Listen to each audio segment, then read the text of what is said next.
मुझे पता चला है कि इस अंजड़ की कुल आबादी 30,000 है।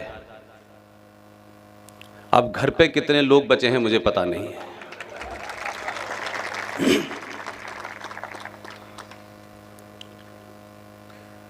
मां नर्मदा मैया की जय।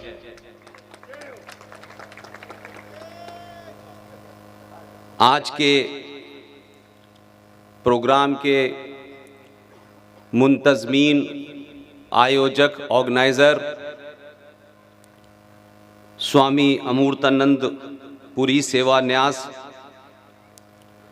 स्वामी विवेकानंद व्याख्यान माला, आप आज के इस प्रोग्राम के पदाधिकारी,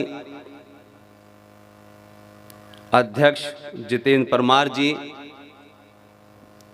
सचिव हितेंद्र पाटीदार साहब, कोषाध्यक्ष विजय काक साहब और इनकी पूरी टीम को मेरी तरफ से बधाई कि आपने मुझ जैसे व्यक्ति को इतने बड़े प्रबुद्ध लोगों के सामने बोलने का मौका दिया। मेरी शान में बहुत सारी बातें कही गई हैं। मुझे नहीं लगता कि मैं उन शब्दों के लायक भी हूं कि नहीं। मैं इतना जरूर जानता हूं कि अगर आप सच बात को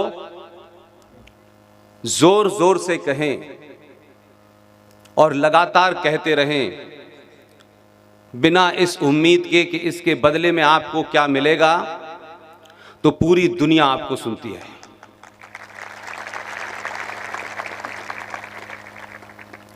स्वामी विवेकानंद,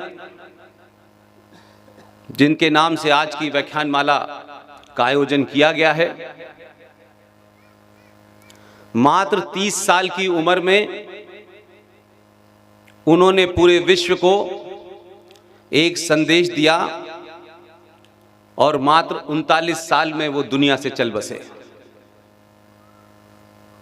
इसलिए भारतवर्ष के कैलेंडर पर मुझे जनवरी का महीना सबसे ज्यादा अच्छा लगता है। 12 जनवरी को स्वामी विवेकानंद का जन्मदिन था और इसी महीने में इस देश का एक ऐसा नौजवान जिसने भारत की आजादी के लिए, जो भारत में उस वक्त संगठन था, उसकी चाटुकारिता को लात मारकर दुनिया के बाहर गया और पूरी दुनिया को इकट्ठा किया और वहां से भारत की आजादी की घोषणा 21 अक्टूबर 1943 को भारत की। और जब उसने बैंक स्थापित किया, करेंसी चलाई, पोस्टेज निकाली, तो दुनिया के 9 बड़े देशों ने उसे मान्यता दी, जिसमें यूएसएसआर जैसा पावरफुल देश था। उसका जन्म भी जनवरी की 23 तारीख को हुआ है, जिसे सुभाष चंद्र बोस के नाम से जानते हैं।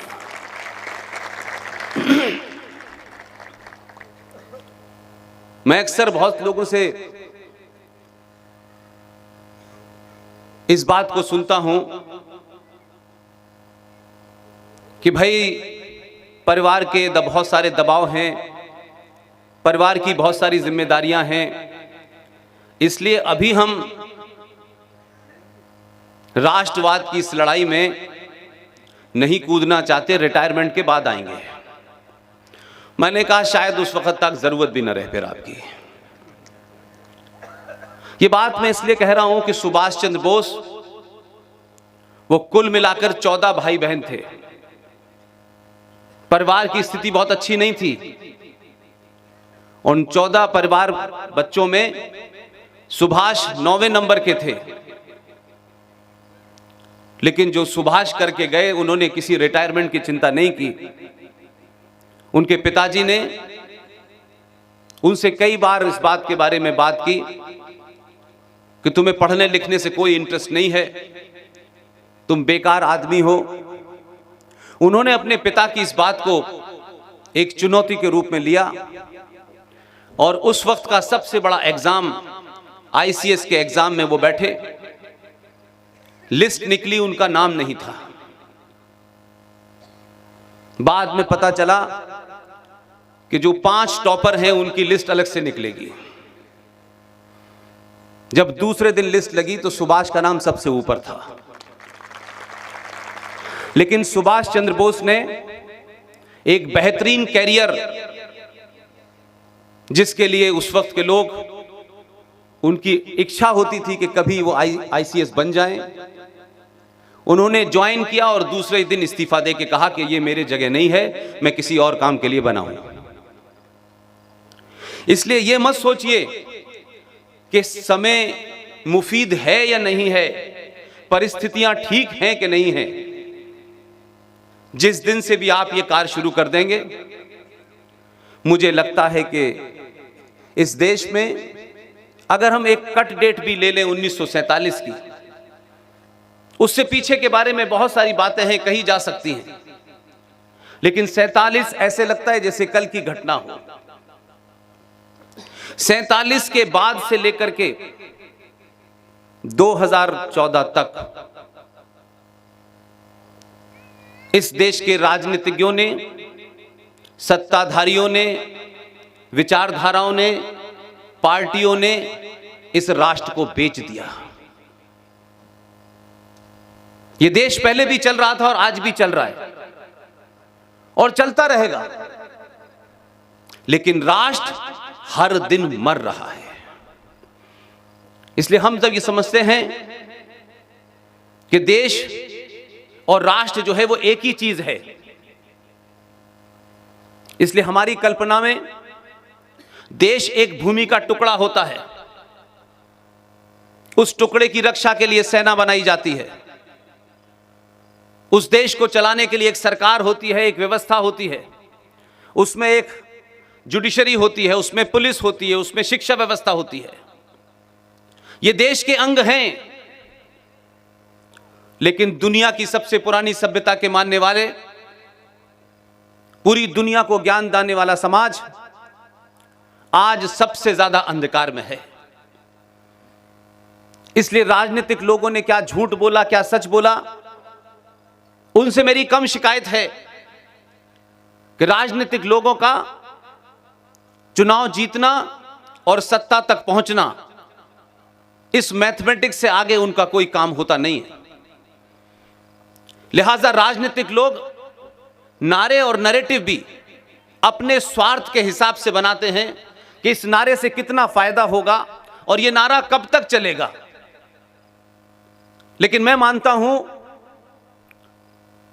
कि समाज जब नारा बनाता है, जब नैरेटिव क्रिएट करता है, तो वो अनंत काल तक चलता है।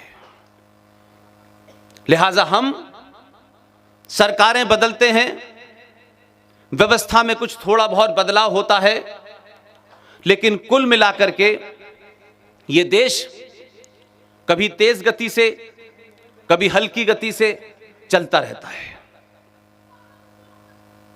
लेकिन हमारी जो बड़ी समस्या है, जिस तरफ मैं आपका ध्यान चाहता हूं